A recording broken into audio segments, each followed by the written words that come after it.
بسم الله. بنكمل بعض الاساسيات القتال بين العرب الخاص منها متطلبات ترقي الحزام الازرق. اتكلمنا قبل كده على الضرب الثقيل باليد باليسار اليمين ثم التشريحيه محاوله اصابه الخصم فاضيه.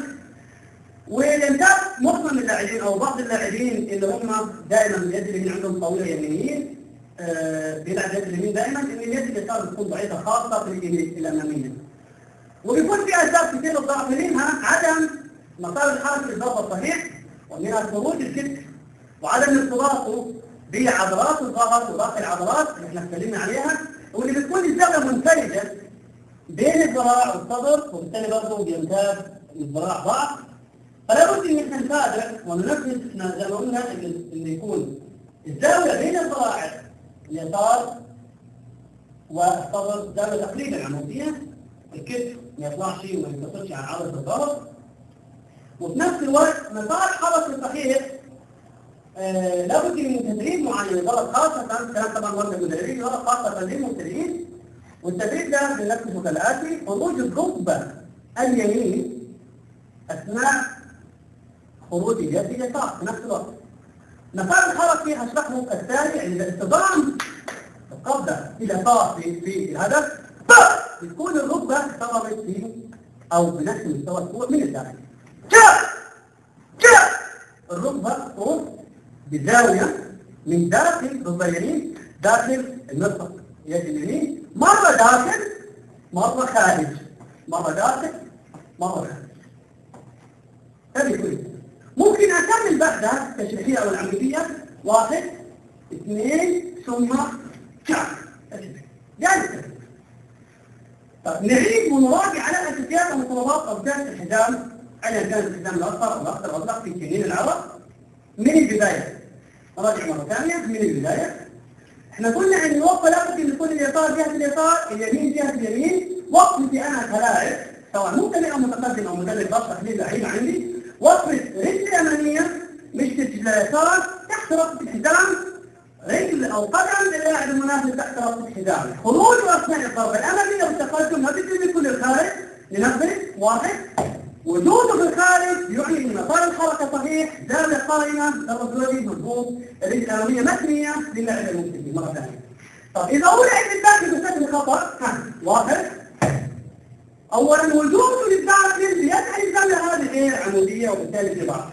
الشيء الثاني مجرد دفاعي لقيت نفسي او وضعت نفسي في مكان خارج ومواجه للخصم بجميع ايجابياته وبجميع سلبياته، وبالتالي نسبه تحكمه في الخصم بتكون زياده للضربه بالركبه، للطرح، لضربه الصدر، للضرب بالكعب في الراس، إصابة قاسية، لأنه ممكن أطرح ممكن طرحة، إنه ممكن أكمل الإخضاع. هذا كل هذه إمكانيات ممكن أنفذها في اللاعب إلى أخطر.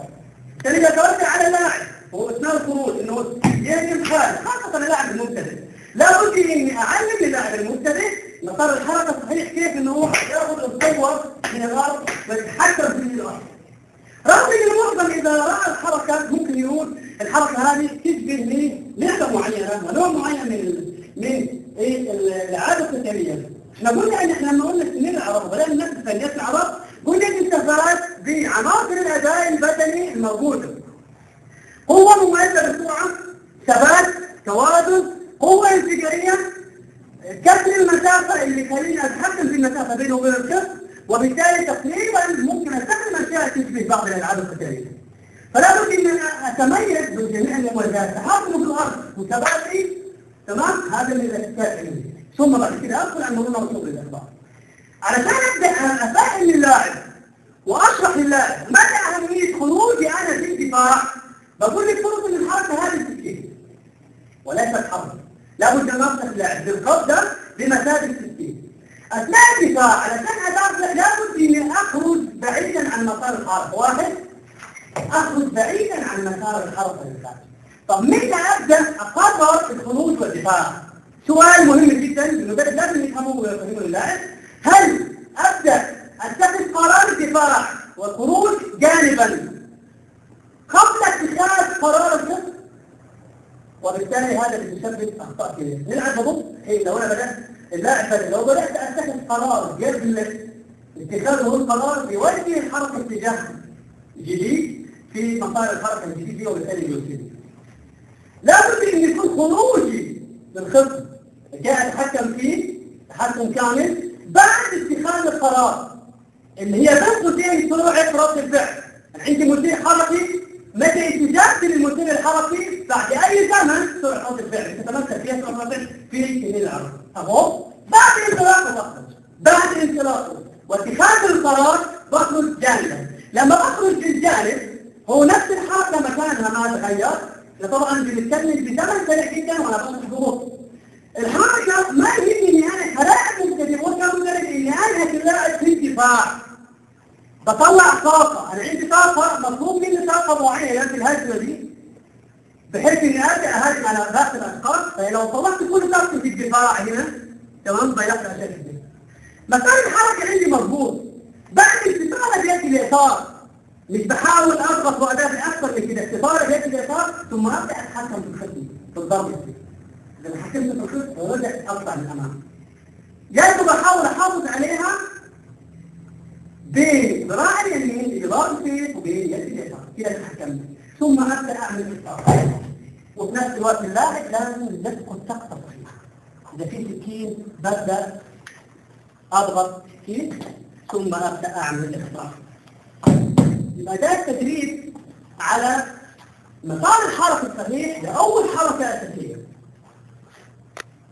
طيب اهجم هجمه واحد جميل. اهجم خطا للداخل احنا قلنا انه هو لو للداخل وانا من الخارج ريحني من الدفاع. اذا انا احريت وضع دفاع حتى وضيع على طول او يمديني اضغط في الظهر السفلي او يمديني اضغط الكعب فوق في اسفل الجنب ما في النص وبالتالي بصير الصادع. فانا يتوجب على اللاعب الخروج للامام للخارج خارج. طيب احنا قلنا ان عارف نفسك وتفضل من اللاعب عشان تحضر منصر واكثر. اخرج للخارج واحد جميل. انا بدافع اثنين بعد الصراحه بطلع اثنين. احنا صرفنا الاولى الحين بطلع الثانيه نفس الاولى وضع يدي اليمين ضرب اثنين وضع اليسار بس بدل ما بطيح ووقع واطلع اولى ببدا الف.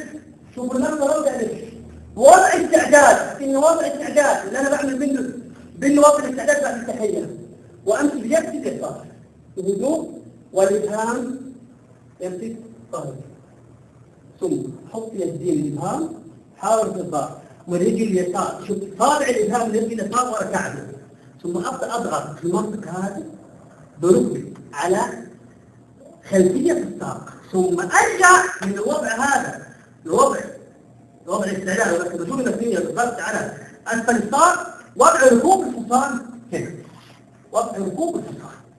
اذا وضع ركوب الحصان الوضع هذا